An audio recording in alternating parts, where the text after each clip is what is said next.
Ibrahima Niang, étudiant à l'université numérique Cheikh Hamidou Kane en licence IDA développement web et application, membre de la promotion 13 de Saint-Louis. Aujourd'hui, nous prenons la parole avec calme, respect et responsabilité. Nous ne sommes pas ici pour gérer le désordre, nous sommes ici pour défendre notre avenir, celui de milliers de jeunes Sénégalais qui ont placé leur espoir dans l'enseignement supérieur et dans le numérique. Depuis l'obtention de notre baccalauréat au mois de juillet, beaucoup d'entre nous vivent dans une grande incertitude. Plusieurs mois après notre orientation, les cours n'ont toujours pas repris, dans des conditions normales. Pendant que d'autres avancent leurs études, des milliers d'étudiants de la promotion 13 restent encore bloqués dans l'attente.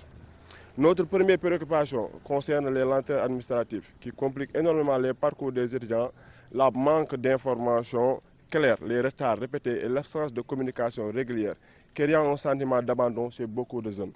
Notre deuxième préoccupation concerne les équipements informatiques. Aujourd'hui, la réalité est simple. Pratiquement aucun étudiant de la promotion 13 ne dispose encore du matériel informatique annoncé. Pourtant, nous sommes plus de 25 000 étudiants concernés à travers le Sénégal. Nous souhaitons également rappeler qu'il avait été annoncé d'un accompagnement de 250 000 francs par étudiant destiné aux équipements et aux conditions d'apprentissage dans le cadre de l'université numérique.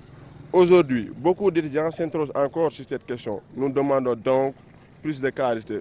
Dans une université numérique,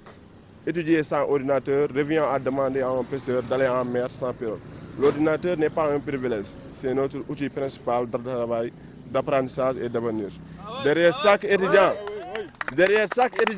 il y a une famille qui espère,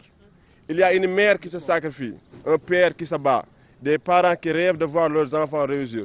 Aujourd'hui, beaucoup de jeunes commencent à perdre l'espoir, première sur moi et aussi mes camarades. C'est un risque même d'abandonner leurs rêves à cause des difficultés accumulées. Nous voulons également attirer l'attention sur une inquiétude plus grande encore. Si cette situation continue ou se répète dans les années à venir, qu'adviendra-t-il des futurs bacheliers du Sénégal? Beaucoup de parents pourraient commencer à voir d'orienter leurs enfants vers l'université numérique, non pas parce qu'ils refusent le numérique, mais parce qu'ils craignent l'incertitude, les retards et l'absence des moyens adaptés. ñu ngi leen di nuyu yéen ñëpp yéen ñi fi nekk yéen autorités ak suñu camarades étudiants yi fi nekk de la promotion 13 su ngeen seetloo depuis plusieurs weer ñi ngi nii ba ñu amee bac c'était en juillet 2026 ñi ngi nii ñun ñi ngi nii jànguñu amuñu machine depuis dara def nañu fi ay cours transversaux presque un mois depuis lors ñi ngi nii sans machine sans fibre ñi ngi nii sans matériel nécessaire amuñu machine amuñu dara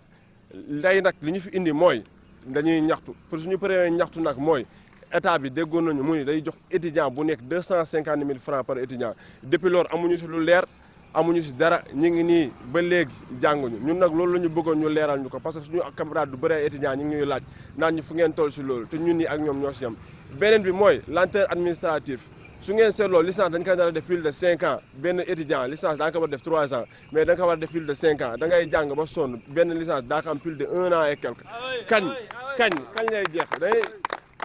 l'essentiel daal suñu troisième position bi ñuy wax mooy état nañuy wax cours yi kan lay commencé ñun ñu xool ndax su ngeen seetloo ba léegi ñi ngi nii am nañu ba ñu amee bac yàgg na je répète encore ñi ngi nii jànguñu defuñu dara bu ñu mënoon xam ni nag cours yi kañ lay recommencé ñu xam ko benn yoon parce que ça va nous arranger su ngeen seetloo fii nii ñun rek ay jeunes ñoo fi nekk defuñu dara jàng la ñu yaakaar ci suñu jàng la ñu xalaat ci suñu jàng la ñu kuwee tamit ñu créer suñu avenir jàppal suñu ay parents jàppal suñu ay frères ak ay sœurs donc ñu ngi leen di ñaan yéen autorités yi de la maire de la ville de Saint-Louis son honorable Mansour Faye aussi les autorités de la mairie ak les dirigeants de l'UNCSK ñun ñu jàppale parce que ñun bëgguñu dara dul jàng rek la ñu bëgg suñ si mënee jàppale nag ñu ngi leen ko ñaan bu baax a baax a baax